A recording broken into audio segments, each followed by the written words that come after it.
aparece en este apartado, ya está habilitado este documento para que lo puedan ustedes descargar y lo vayan analizando. En realidad está igual al que yo presento aquí, pero la única diferencia que yo observo es el hecho de que a veces el hilo no es el mismo. ¿A qué me refiero? Pues tú ves una filmina estática y tendrías que interpretar el orden que se siguió para la resolución, y aquí eso es lo que vas viendo, ¿no? Como mencioné, está generado en la plataforma de Moodle, pero está basado en el Matix de bombas, ¿no? Yo diría que la referencia número 1 de bombas centrífugas. Pero bueno, vamos a continuar. El programa me dice que veamos otra vez características del funcionamiento de bombas. Ya habíamos platicado esta parte nosotros. Habíamos dicho que conocemos una curva característica que sería esta de aquí. Ya eso fue el tema anterior. Ustedes ya conocían esta curva que es la de pérdidas y buscamos cruzarlas, y donde se tenga ese punto de inflexión, pues ya podemos saber cuál fue su característica principal o de caudal o de flujo másico, y de ahí determinar la altura de Euler o presión. Aquí la primera precisión que yo haría es, recuerden que al inicio lo comenté, hay dos tipos de gráficas. Nosotros solo utilizamos ahorita una, en la gráfica que decía caudal versus altura de Euler, pero hay otra que es, como aquí lo dice, flujo volumétrico contra presión. Pero bueno, no podemos estar viendo todas porque más adelante la vamos a usar ya con el software, el PyFlow, ¿no? Entonces, bueno, esa es la referencia. Vamos a tomarnos unos 3-4 minutitos para revisar este pequeño video. Yo hoy pongo la referencia para que lo puedas ver más a detalle si aquí no es suficientemente claro, y solo lo voy a detener en dos momentos. Es muy sencillo. Como yo sé que luego la red no ayuda mucho, pues lo voy a mostrar aquí. No da mucho el Moodle para subirlo por el peso, pero les comparto ahí la liga para que ustedes la vean, ¿no? ¿Cómo funciona la bomba centrífuga? Ahí va. En la que el fluido se mueve a través de un impulsor desde el centro Profe, hasta creo que la no se ve. periferia. No sé. El líquido se mueve por Me las cambió al fuerzas de segundo la plano, inercia. perdón. Pausa. Es lo malo de estas presentaciones. A ver si no nos sacan. Esperemos que no. Ahí está. Vamos a cerrarlo, si no, no nos deja. Hasta que salga de la presentación, dice. Si no, no. Gajes del oficio. Hay que salir de la presentación y salir del internet para que no genere la búsqueda de la segunda pantalla. Vamos otra vez. Ahí va. Esperando a que nos permita. Ahí está. ¿Cómo funciona una bomba centrífuga? Una bomba centrífuga es una bomba de aletas en la que el fluido se mueve a través de un impulsor desde el centro hasta la periferia. El líquido se mueve por las fuerzas de la inercia. ¿De qué elementos consta una bomba centrífuga? La carcasa de la bomba, que contiene una cámara en forma de espiral, un tubo que se ensancha. El impulsor, que está instalado dentro de la carcasa, sobre un eje. El eje está conectado a un motor, el cual hace girar el eje. Con el giro del eje, el impulsor también gira. Dos detenimientos nada más. El primero, este que llaman impulsor, es el que nosotros le llamamos rodete, es el sistema, ¿no? Y bueno, ahí mencionó una inercia, es inercia de masa de la que está hablando. Y en general esa es la construcción. En su momento haremos el modelado en Solid de esto. No el dibujo, descargamos un rodete y hacemos el análisis del flujo. Y bueno, aquí nomás le falta explicar un poquito de la salida o el difusor. A la salida de la bomba se encuentra un tubo con forma de cono, es decir, un difusor. El impulsor es el elemento principal de una bomba centrífuga. Es el elemento que actúa sobre el líquido y lo hace moverse. El impulsor incluye el buje del impulsor, el disco de conducción, los álabes o aletas, la llanta, la tuerca del impulsor.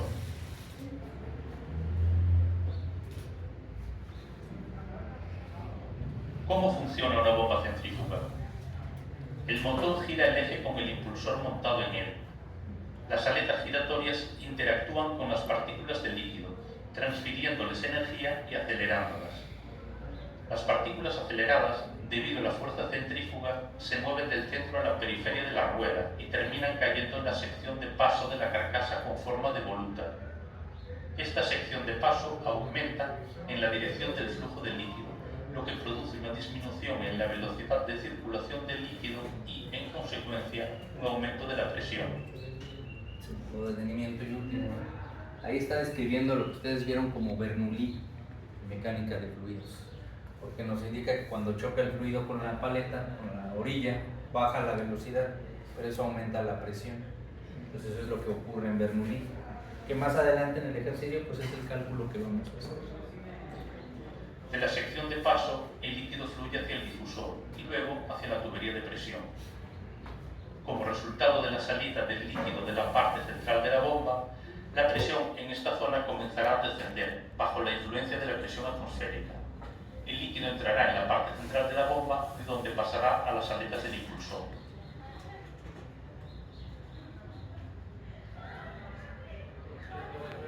Las bombas multietapa también funcionan según este principio, solo que el líquido dispersado no fluye hacia la tubería de presión, sino hacia la entrada de una siguiente etapa. A la salida de la última etapa, el líquido fluye hacia el difusor. ¿Qué pasa si no hay agua en la bomba centrífuga? Para que el agua llene una bomba vacía, se debe extraer el aire de ella. ¿Será posible? El impulsor acelera las partículas de líquido y éstas se mueven bajo la acción de las fuerzas de la inercia, y la inercia depende de la masa. Las partículas del aire son mucho más ligeras que las del agua. El impulsor no podrá bombear el aire de la bomba debido a que es demasiado ligero y, en consecuencia, su inercia será demasiado baja. Si no se puede extraer el aire de la bomba, el agua tampoco la llenará. Por lo tanto, la bomba centrífuga debe llenarse con agua antes de ser expendida. Para evitar que el agua se escape cuando se apaga la bomba, se debe instalar una válvula de retención en el sistema.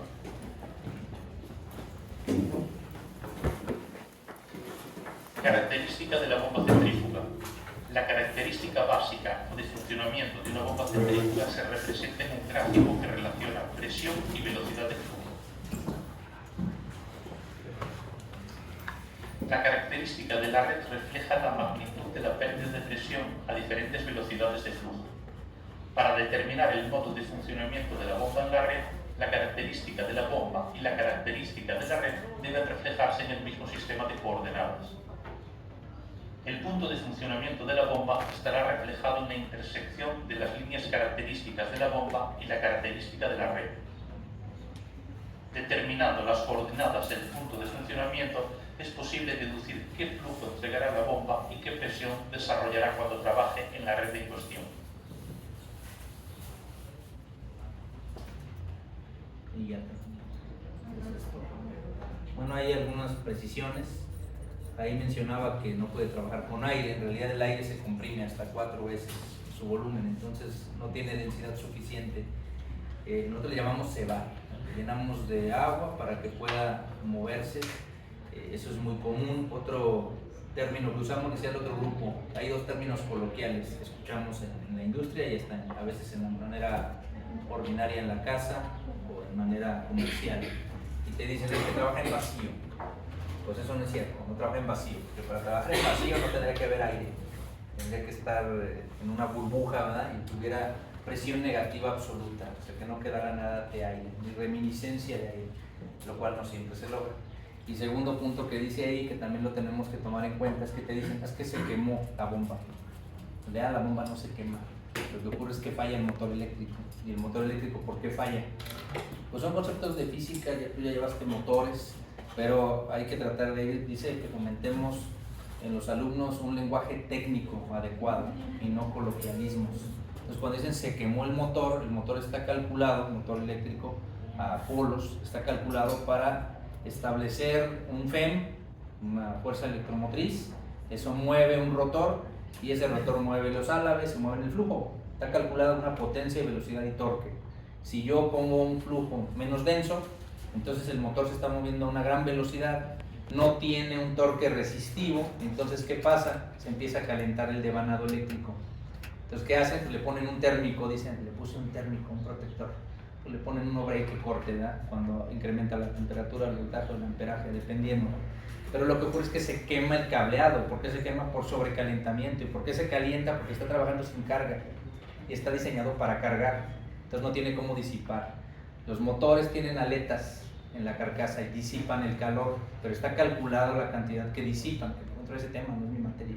Pero cuando trabaja en vacío, se calienta y ya no lo puede disipar. Entonces, nomás para que profundices, ¿qué tanto vas a aprender? Pues depende de ti. O sea, hay mucho de dónde escarbarle a lo que ahí te dice. Y sobre todo cuando tienes la suerte de trabajar en el área, escuchas muchas cosas que de repente son barbaridades. Pero bueno, tienes que profundizar. Los técnicos son carambas, ¿eh? Yo fui técnico, pues te lo digo. Entonces yo estuve de técnico y yo decía, ¿y por qué esto, Inge? Nomás para ver qué me decía que estaba ahí enfrente. Y decían, no, este cuate no sabe. ¿Por qué? Porque no profundiza y debe saber más que el que está aquí, porque él es el ingeniero, yo soy el técnico. Entonces hay que tener cuidado con hacer símiles, sobre todo cuando tengan el papelito, ¿verdad? Hay que saber del tema. Esa es la opinión que yo les doy. Aprendan del compañero que sepa ahí en la industria, ¿no? No está mal, pero hay que indagar, no hay que quedarnos con lo básico, porque si no, pues vamos a caer en muchos errores, ¿vale? Bueno, esa es una pequeña introducción. Ya habíamos visto al inicio esa curva equivalente, aquí profundizó un poco más. Y ahora sí vamos a empezar con el tema, para ver dos ejercicios, a ver si alcanzamos. Primero dice ahí el tema que es bombas rotodinámicas. En realidad el nombre coloquial sería movimiento de un eje, bombas de movimiento de un eje. ¿Cuáles son? Pues las centrífugas que conocemos, tienen un rotor y a 90 grados está un rodete, pues ese es el sistema. ¿Y cómo serían? Bueno, si veo la definición en cualquier plataforma me va a decir que es una máquina hidráulica que tiene tres componentes, allá lo alcanza a decir, el famoso rodete o impulsor, el rotor y la carcasa o el caracol. ¿Vale? Eso es lo que tiene. ¿Y qué es lo que hace? Pues aprovecha la energía del fluido. ¿Qué energía? Cinética y potencial, Bernoulli. Aprovecha la energía y la convierte obviamente en el movimiento del fluido. En el diagrama que vemos nosotros aquí, en la imagen, pues es la que está en el video, donde está el caracol. Aquí hago nada más una precisión. Ustedes van a escuchar que dicen, esa bomba tiene una turbina. ¿Por qué usan esa símil como si fuera lo mismo? Pues porque tiene el caracol. Y las turbinas también tienen el caracol. Nada más que cuando tú ya eres ingeniero sabes que cuando dice turbina es porque va a generar electricidad. Entonces sí es una turbina la forma de la carcasa, el caracol, pero en realidad es una bomba porque mueve un volumen de flujo, que en este caso es agua, ¿no?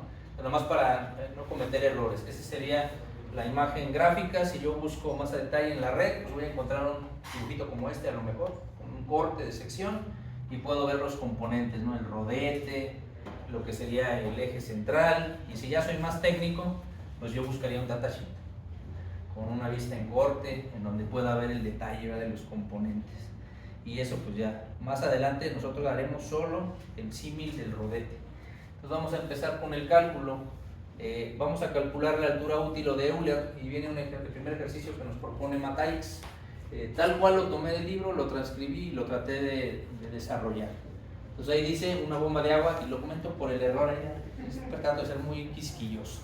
En realidad no hay bombas de agua, son bombas para mover agua, pero bueno.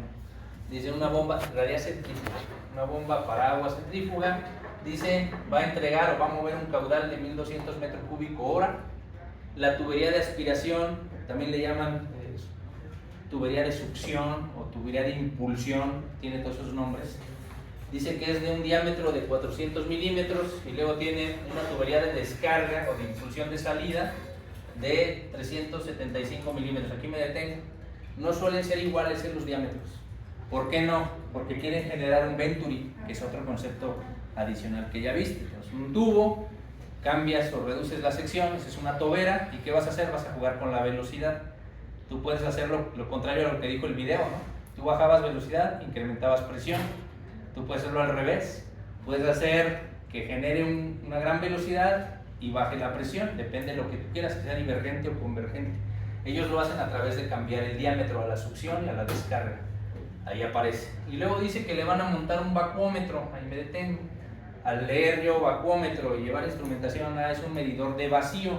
Entonces aquí sí van a verificar que ya no haya agua, pero que tampoco haya aire, que solo sea vacío. pues es vacuómetro. Y dice, van a conectar un vacuómetro en la tubería de aspiración donde succiona. Ahí van a poner un vacuómetro. Y dice que está a 80 milímetros por debajo. Quiere decir que aquí está la bomba y hacia abajo van a conectar el vacuómetro. Del nivel de referencia, que es la bomba, hacia abajo es negativo. Eso es lo que dice ahí. Y luego dice que van ellos a ver la lectura en el vacuómetro. Y dice que leen, pásenle compañero, leen 2 metros columna de agua. Quiere decir que es negativo porque es vacuómetro. Aunque no lo digáis, menos 2 metros columna de agua, vacío. Y luego dice que van a situar un manómetro encima del eje de la bomba a la descarga y a una altura de 500 milímetros. Y van a leer una presión de 12 metros columna de agua. La presión a la cual va a ir el fluido ganó presión. Obviamente, si ganó presión, obviamente cambió la velocidad, baja. Eso es lo que dice ahí. Calcular la altura de Euler o altura de bomba o altura útil. El esquema, ahí lo presento yo. Aquí está la bomba. Este sería la succión. Aquí estaría el rodete. Entonces, un eje neutro es el discontinuo. De ahí hacia abajo, aquí montarían en la succión, tubería de succión, el vacuómetro. Esta distancia que mencionaba ahí era 80 y la lectura que tienen aquí era de 2. Y hacia arriba, en lo que sería la descarga, está el manómetro y hay una distancia aquí, decía, de aquí a aquí, de 500 y la lectura era 12. Bueno, ahorita lo pongo en otra imagen, ¿verdad? Porque no nos lo daría. Yo recomiendo que si alguno de esos elementos te es desconocido, pues te metas a estudiar un poquito cómo se lee la presión absoluta, la presión relativa, la presión de vacío, para que tengas una idea, aunque sea general, ¿verdad? Por instrumentación. Y también que veas el tipo de instrumento. Normalmente estos instrumentos son análogos y tienen un relleno de glicerina para evitar que cuando se mueve el golpe de ariete haga que falle.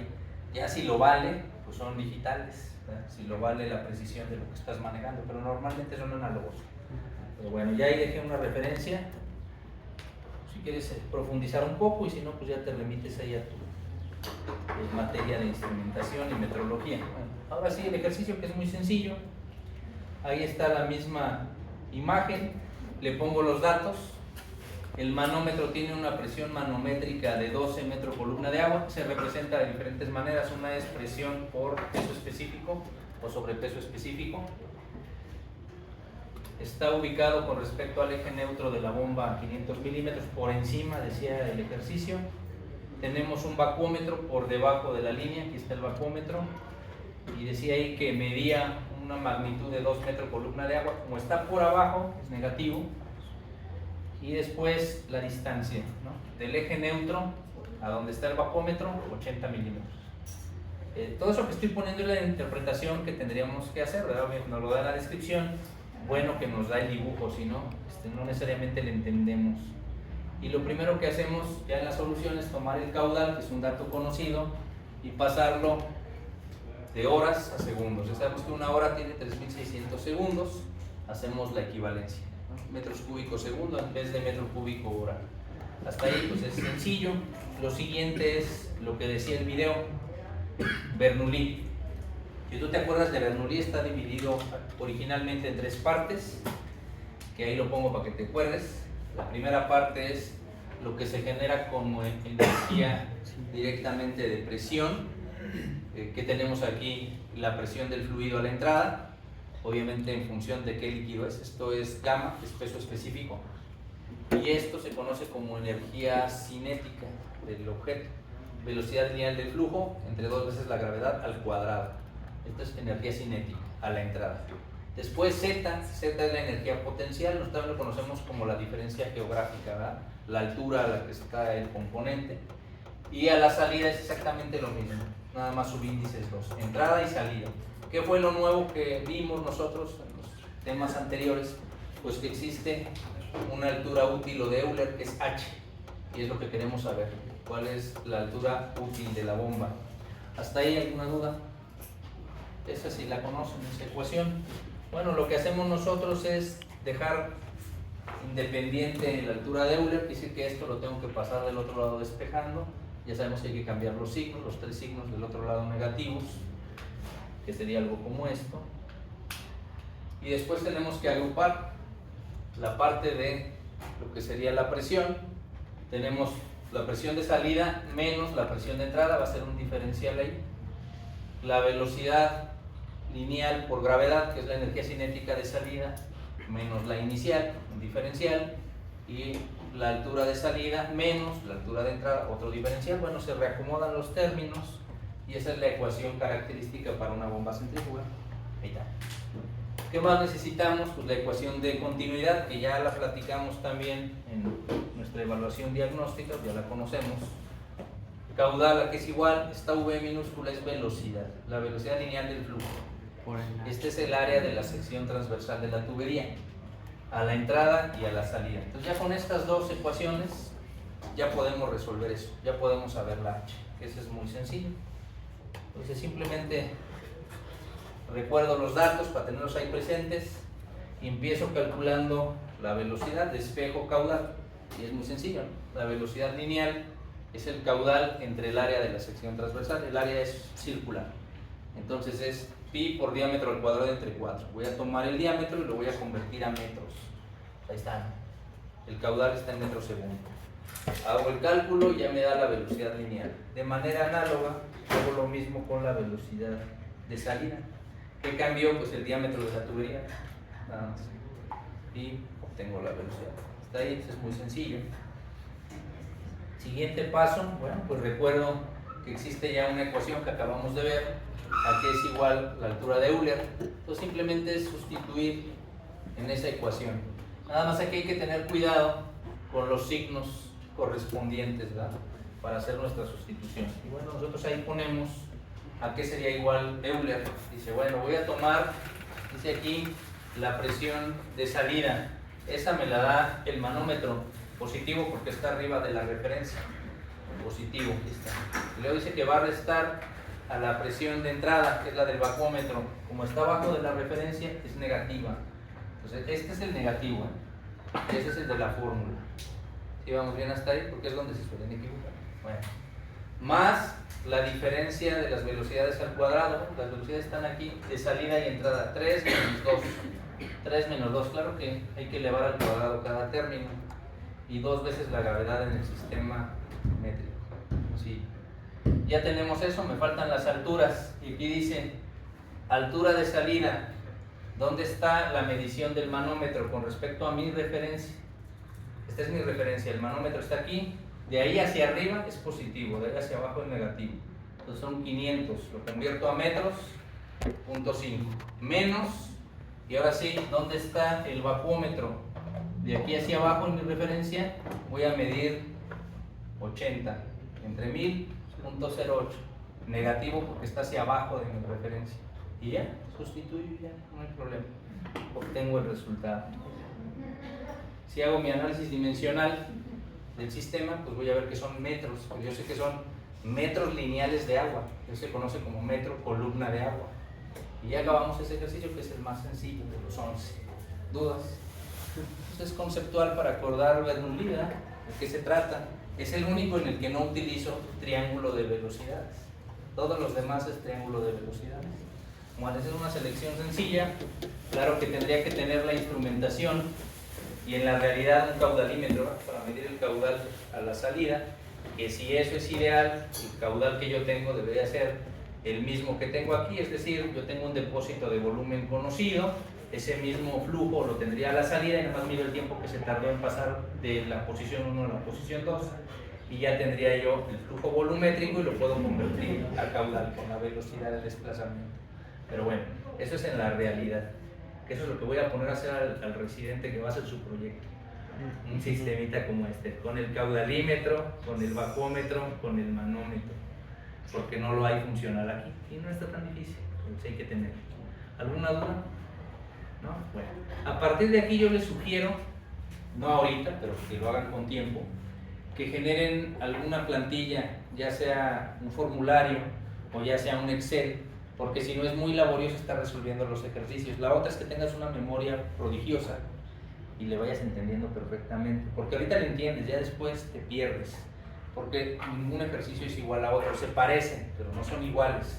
Si tú ves la filmina, que traté de hacerlo lo más detallado posible, pues tú ves el resultado, pero no estás viendo el orden en el que se fue resolviendo, por más que traté de seguir la lógica de resolución, y ahí es donde te serviría, ¿no? En el ejercicio 2 que nos pide, nos dice ahí, una bomba, a ver si lo redactó mejor Matáis, una bomba centrífuga, y dice ahí que no considera las pérdidas, que quiere decir que lo que entra del fluido es lo mismo que va a salir, el caudal es el mismo, considera que no hay pérdidas por fricción, lo cual no es cierto, pero para que sea fácil el cálculo, y luego dice que no hay un estrechamiento del fluido, ahí me detengo, pues el fluido no se comprime. No se comprime, pero cuando va del rodete, del volumen de control, o sea, imagínate cubetitas que se van juntando, pues tiene que ir expulsando el aire y juntándose el fluido, no que se comprima el fluido, sino se juntan los volúmenes. Ese análisis no se hace, es decir, que pasa de turbulento a laminar, eso aquí no lo calculamos. Supone que el fluido entra un volumen 1, a la salida volumen 1 igualito. En la realidad son segmentos de volumen que se van sumando y al final obtienes el volumen total, y lo van haciendo paulatinamente porque el rodete va juntando los cangilones, ¿no? A eso se refiere, o los depósitos. Entonces, bueno, es lo que dice ahí, y después dice, no va a considerar que pudiera haber errores en los álabes. Eso como lo vemos con los datos, ¿no? Dice, datos del rodete. El rodete es el eje con las paletas, tiene un diámetro inicial, es donde está el rotor o el eje del motor, de 75 milímetros, un diámetro exterior de 300 milímetros, y luego esta B es el espesor. Aquí nada más una precisión, si yo veo un rodete voy a ver un disco y otro disco, y las caras son paralelas, y dices, pues son igualitos, sí, pero el rodete, lo que está dentro, está separado por divisiones, y esas divisiones no necesariamente miden lo mismo. Quien ha visto una bomba se va a dar cuenta que el hueco que tiene ese rodete no es simétrico necesariamente, es más gruesa una pared que otra, o sea, es variable el álabe. Aquí dice, no, vamos a considerar que son iguales, el espesor es igual, para que sea fácil. En otros ejercicios ya vamos a considerar que no son iguales. O sea, aquí dice B1 y B2, este es el espesor del rodete, más para tomarlo en cuenta, son iguales. Y luego tiene dos ángulos, y aquí me detengo poquito. No sé si se acuerdan que era alfa, de lo que ya vimos, que es beta. ¿Quién sabe qué es alfa y qué es beta? Ahora quiero ver su memoria, ¿verdad? Tal vez hay uno aquí con memoria fotográfica que se acuerde, pero bueno, así más o menos. Y si yo digo que este es C1 y este es Q1, ese es alfa. Es decir, nosotros lo veíamos así en el dibujo, decía aquí va C, y luego decíamos aquí va U, es lo que decíamos, y aquí era W. Entre este y este es alfa. Nomás que así lo dibujan, ¿no? 90 grados, porque aquí lo veo, ahí no hay 90 grados, aquí está 90 grados. Decíamos que el flujo, este es el flujo absoluto que lleva el agua, y tiende a chocar con una álabe que está por aquí. Y cuando choca, una parte del agua quiere seguir esta dirección y otra sale a 90, y esta era la unitaria, y entre estos dos había 90, ese es algo, es lo que está diciendo ahí. Y yo lo leo, en el apartado dice que hay otro beta, ¿ese cuál es? Bueno, pues yo tengo otro ángulo que existe entre esta velocidad relativa W y esta U, este es beta. Bueno, nomás para identificarlo. Entonces dice que yo ya conozco los ángulos de la velocidad relativa W y la velocidad unitaria a la entrada y a la salida. Nada más aquí otra precisión. Como está tomado un libro, el autor pone datos diferentes para que tú te enseñes a manipular las operaciones de despeje, sustitución, interpretación del triángulo. En la realidad, las bombas de este tipo tienen entre 15, 18 grados y 25.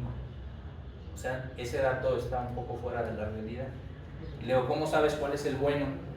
Al inicio les mostré cómo un ingeniero hizo el estudio con inteligencia artificial y el modelo matemático de las abejitas para saber cuál era el óptimo. Entonces, en realidad, tienes toda esa gama, desde 15, 18 grados hasta 25, grado por grado.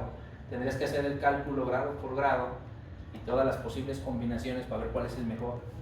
Entonces no se suele hacer así, es un modelado diferente, pero pues no es el alcance de la materia, ¿verdad? Pero bueno, más para que lo sepas, porque estos son netamente didácticos esos datos, no son los reales. Y bueno, al final dice, los álabes son radiales. ¿Qué quiere decir eso? Que se cumple esta mentirota que dijimos, que la fórmula que tenga el álabe, no sé cuál sea, pero tiende a cumplir esto, que choca y una parte se va a 90 grados. Eso es radial. ¿Qué quiere decir? Que el rodete es un disco que está así como mi mano, y cuando llega el flujo de agua va a chocar a 90 grados. Es lo que está diciendo. Y si no es así, va a tener un dispositivo, una boquilla, que forza que el chorro de agua y el álabe hagan 90 grados. Eso es lo que dice. Y después dice, el agua se bombea a 500 RPM. Así viene la traducción. No se refiere a eso, se refiere a que el eje gira a 500 RPM, el eje del motor eléctrico. Eso va a mover el rodete y va a bombear el agua. Pero así viene la definición. Es el giro del eje. ¿Dudas en la interpretación? Bueno, ¿qué nos piden? El caudal que puede mover la bomba, la altura útil óptima de la bomba, el torque que va a transmitir al flujo y la potencia que yo le necesito suministrar a ese motor eléctrico. Eso es lo que nos piden. Entonces, no creo que alcancemos los 4 puntos, pero vamos a ver cuántos logramos ahorita. Y pues vamos a tratar de explicarlo. Y se me voy a sentar porque tengo que ir indicándoles con el apuntador láser que tiene aquí el PowerPoint, y a ver si nos vamos acordando de algunas cosas que ya vimos. Bueno, aquí me está indicando el rodete. Esta es la velocidad absoluta, C, a la salida. Esta es la velocidad relativa y esta es la velocidad unitaria. Y aquí es la velocidad de giro, es decir, es el rotor y estaría girando en un sentido u otro, si es turbina o si es bomba. También habíamos visto este diagrama, no sé si se alcanza a ver, pero está muy tenue, pero aquí hay una velocidad relativa y aquí hay una velocidad unitaria, y entre los dos este es beta. Se ve mejor aquí. Aquí aparece la velocidad relativa, W mayúscula, este sería la velocidad unitaria 2 negativa, y entre ellos dos está beta. Obvio que hay un alfa. ¿Dónde estaría el alfa que no dibujaron aquí? Bueno, aquí debería de haber un vector de posición R, lo estoy señalando, y de ahí saldría un vector a 90 grados, ese sería el ángulo alfa. Bueno, nada más para recordar lo que ya vimos. Ahora sí, ¿cómo se resuelve? Bueno, ahí decía que el álabe radial, esa definición, ¿qué quiere decir? Quiere decir que entre el rodete y el agua hay 90 grados. Ahí está, 90 grados. En la definición del dibujo, aquí sí yo le agregué los vectores de posición, un R1 y un R2. Son solo representativos, porque ahora quien me dijera, si este es el álabe que estamos analizando, pues este R2 debería de estar aquí, ¿verdad? A la salida. Bueno, son representativos, ¿no?, de lo que estamos diciendo. Entonces, si yo tengo aquí un vector de posición, por ejemplo R2, y aquí yo hago mover el álabe a 90 grados, aquí debería de ser Q1, entonces aquí sería el alfa que estaba mencionando. Algunos autores nos ponen los vectores negativos, nada más para explicar por qué lo ponen negativo. Si te acuerdas, en el resumen anterior que vimos, te decía si salen del elemento o si entran al elemento que es el rodete, le decíamos turbina o bomba, y eso es lo que define si lo vas a considerar positivo o negativo, no la convención de signos aritmética, porque si sigo la convención de signos aritmética, pues yo aquí tengo mi vector de posición, y si yo veo este punto como el origen, el vector va a la izquierda, debe ser negativo y este sería positivo. Pero no, está definido por el segmento de máquina hidráulica, ¿es bomba o es turbina? ¿Sale? Si es bomba se considera negativo, como está ahí en el diagrama. Haciendo un pequeño abstract o DCL, esto es lo que nosotros necesitamos. Lo que yo puse ahí en el pintarrón lo traté de representar aquí. ¿Dónde encuentro yo los 90 grados? Bueno, pues a ver si se alcanza a observar. Yo sé que los 90 grados son entre estos dos, aunque en el dibujo ahí no se vean 90 grados, entre la C y el unitario aquí hay 90, y entre un vector unitario que debería de seguir aquí colineal y la W, ese es alfa. Más adelante lo vuelvo a poner, pero no más recordando. De estos dos diagramas que estoy señalando se obtenía esto, ya lo habíamos visto. ¿Qué fue lo último que vimos, si se acuerdan, de aquí? Una velocidad meridional que hablábamos que se descomponía. Entonces estos diagramas son los que rigen el cálculo, los ejercicios. Vamos a ver cómo lo hacen, ¿no? Recordando. Si dicen que es radial, quiere decir que entre estos dos, entre C y U, debe de haber 90 grados. Y quiere decir que un vector polineal o unitario y la relativa a esta W debe de haber un beta. Ahí está, lo traté de poner ahí. Beta. Y habría el equivalente aquí arriba también, ¿eh? Ahí estaría el alfa y ahí estaría el beta. ¿Sí vamos bien hasta ahí? Ok. Ahora sí, voy a poner mi diagrama original. ¿Qué le voy a agregar? ¿Qué datos me dan? Ellos ya me están diciendo cuál es el ángulo de salida, este que estamos mencionando como beta, tanto de salida como de entrada. Entonces los voy a agregar ahí en mi diagrama. Son los datos que ellos me dieron. Vamos a ponerlos, estos dos, que para mí son azul. Y después yo le agregué este valor, dice que entre este, que es velocidad absoluta, y este, que es unitario, y 90 grados, ese es alfa. Pero también sabemos que ese vector alfa lo que quiere hacer es que este vector va a girar hacia acá. Si yo tengo este ángulo que estoy señalando, alfa, y yo quiero obtener este valor 1, ¿cómo lo haría? Si aquí hay 90 grados y conozco este valor, es el coseno, ¿no? Con este ángulo de 90. Quiero saber este cateto, pues debería ser coseno, porque es el adyacente de este ángulo. Coseno de 90. ¿Cuánto? 0. Entonces, cuando gira, se elimina. Eso lo vas a ver más adelante en el ejercicio. ¿Por qué lo hace 0? Porque es radial y cuando lo quiere descomponer de valor absoluto a unitario, lo gira 90 grados, entonces desaparece, tiende a desaparecer de la ecuación. Lo vamos a ver en su momento. Entonces, nada más recordar, el vector unitario, este vector, tiende a ser igual a este, o quiere ser igual a ese. Yo sé que luego tiende a 0, pero tiende a ser igual. Eso es lo que dice ahí. ¿Qué más vimos? Que esto es lo nuevo, de lo que habíamos platicado. Ese diagrama que ya conocíamos, originalmente dijimos que tenía un vector meridional. Van a descomponer este vector que es W, el relativo, y lo van a descomponer en su componente vertical y su componente horizontal.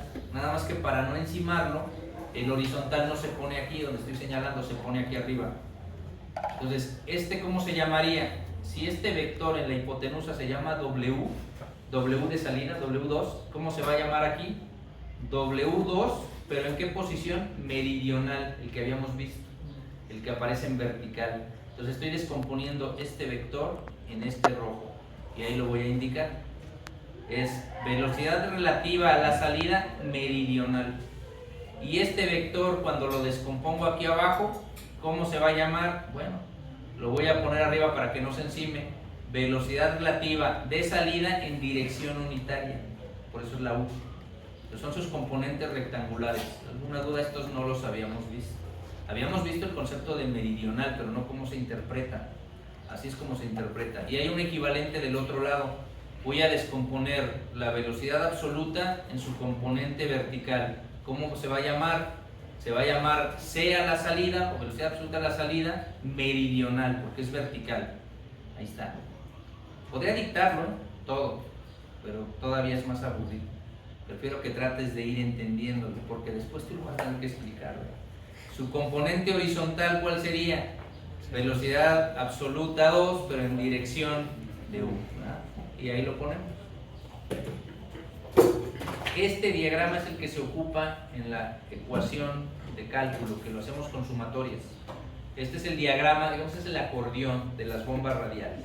Ese es el acordeón. ¿Qué puede cambiar? Pues es obvio, este valor y este valor, pero todo lo demás es igualito. Entonces es el que tenemos que tener ahí presente y entenderlo. Y ahora sí ya viene el cálculo.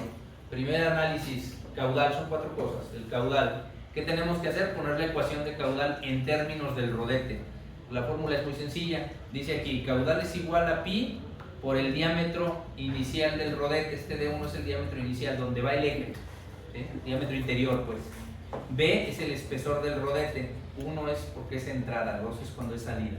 Y C, ya vimos que es la velocidad absoluta, pero en términos verticales, a velocidad meridional a la entrada. Eso es lo que está aquí.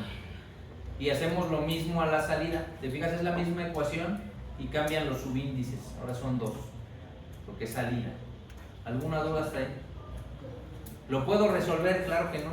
porque me falta saber cuánto vale esta meridional o esta. Esos datos, tendría una ecuación con dos incógnitas, no lo puedo resolver. Entonces me paso al siguiente elemento que puedo encontrar, la velocidad. ¿Cómo obtengo la velocidad? Pues la velocidad es la velocidad unitaria, pero ahora tengo que encontrar su magnitud, que no sea 1, pues. Y la fórmula es muy sencilla, es la fórmula que tú aprendiste en dinámica. ¿Cómo convierto una velocidad angular en lineal? Pues multiplico el valor de velocidad angular por el vector de posición, es lo que me enseñan. Su equivalente en bombas es este. Yo voy a tomar el vector de posición, que para mí es un diámetro en este caso, porque es el rodete, y voy a tomar la velocidad, que son revoluciones por minuto, y lo voy a convertir en revoluciones por segundo, que es la velocidad de giro del eje. Entonces simplemente 500 RPM, el 60 es para convertir en RPS, y el diámetro, por lo que sería para mí el radio, pues, del rodete que ya me da a la entrada, y convierto a metros ese dato y sustituyo. ¿Alguna duda? Realmente es muy sencillo. Bueno, ya tengo la velocidad de entrada. ¿Qué seguiría?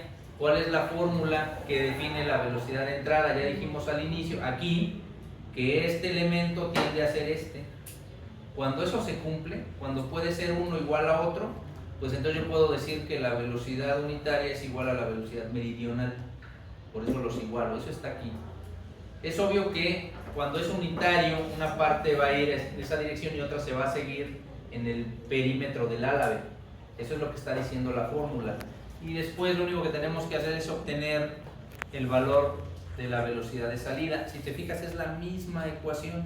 que cambió el diámetro de rodete de salida, el d subíndice 2, lo demás es igual. Y obtienes U1 y U2, velocidad de entrada lineal 1, velocidad de entrada lineal 2. ¿Hasta ahí alguna duda? No me pide eso, me pide el caudal, pero con eso ya puedo obtener esta formulita, ya puedo proceder. Claro, no lo puedo hacer con esta parte de la fórmula, porque no conozco este valor. Pero sí lo puedo hacer con esta parte, porque esta velocidad meridional 1 es igual a esta. Y eso es lo que procedo a hacer. Ahí está. Sustituyo el diámetro 1, ahí aparece, el espesor ya me lo daban, y C1M, o velocidad meridional 1, es igual a la U1, y puedo obtener. No puedo usar la otra parte de la ecuación porque no conozco este dato a la salida. ¿Hasta ahí alguna duda? Bueno, como no conozco este dato, el siguiente paso es despejarlo. Y bueno, lo pongo en la siguiente filmina. Dice, obtener la altura útil de Euler. ¿Cómo haría eso? Bueno, pues mismo diagrama, nomás para recordar algunos conceptos. Mismo diagrama, no hay nada nuevo ahí. Ahí viene lo único que para mí es nuevo. Todo eso es igual, ya lo teníamos. Hasta ahí no creo que haya problema. Ahora sí viene lo diferente. Voy a repetir la ecuación del caudal, ahí está, pero ahora voy a utilizar la segunda parte de la ecuación, es una triple igualdad, ¿no? Voy a usar esta parte y voy a despejar este elemento. Pero de una vez voy a aprovechar, y si yo veo esta ecuación, esta triple ecuación, aquí hay pi y del otro lado del igual hay otro pi, pues los puedo eliminar.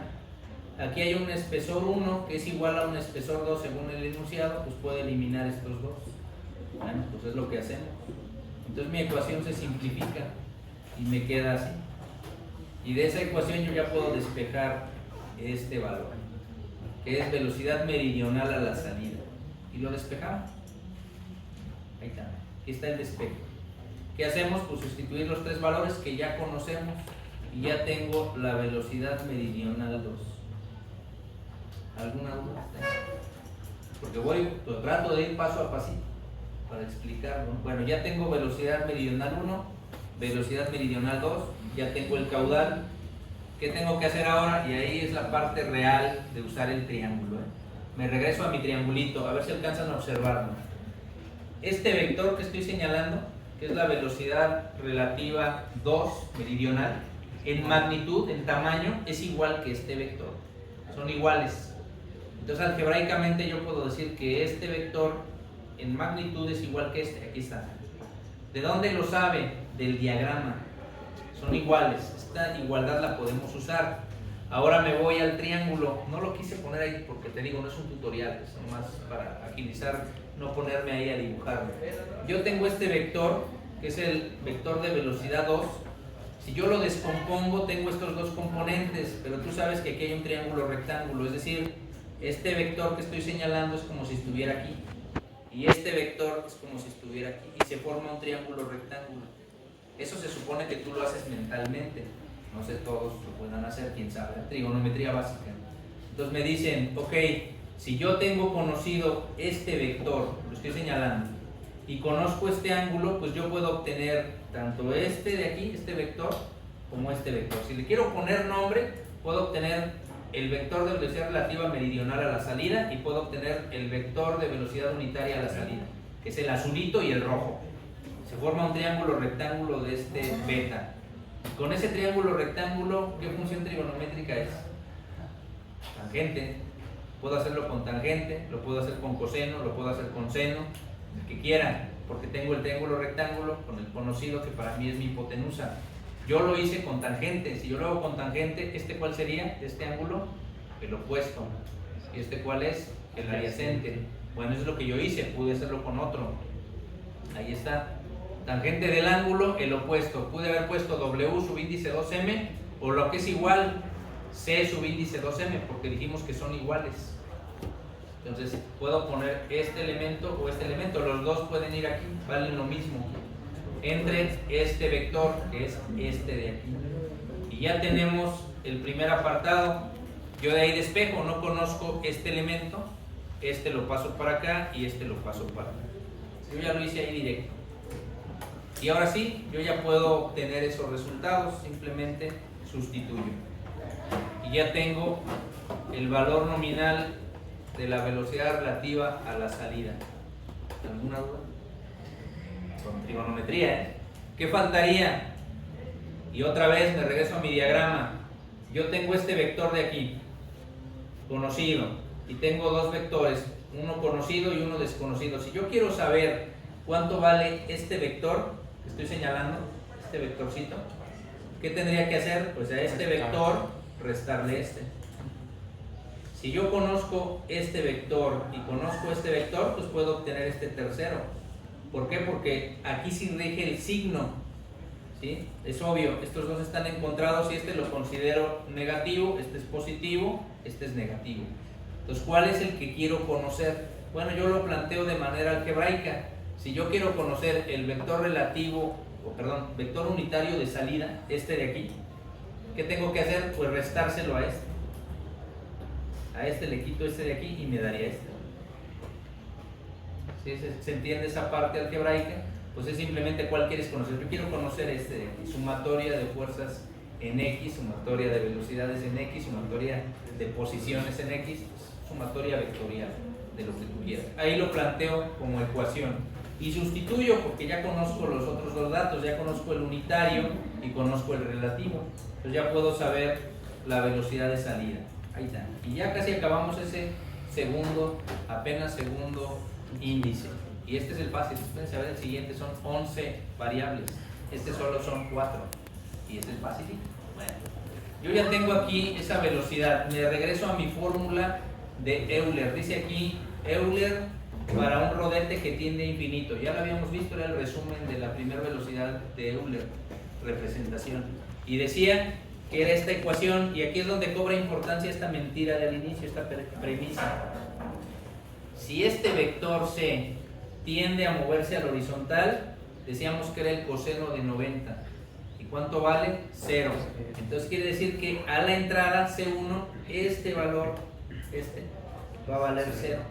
Y si ese vale 0, este término se elimina. Entonces es muy sencillo. En bombas centrífugas, esta ecuación que ya conocíamos se convierte en esta. Nada más en bombas centrífugas radiales, que haya 90 grados. Es lo que decía la premisa al inicio. Yo ahí lo indiqué recordando esto, que vale 0. ¿Por qué vale 0? Porque es coseno de 90. Se simplifica y ya nada más sustituyo, ya tengo los datos.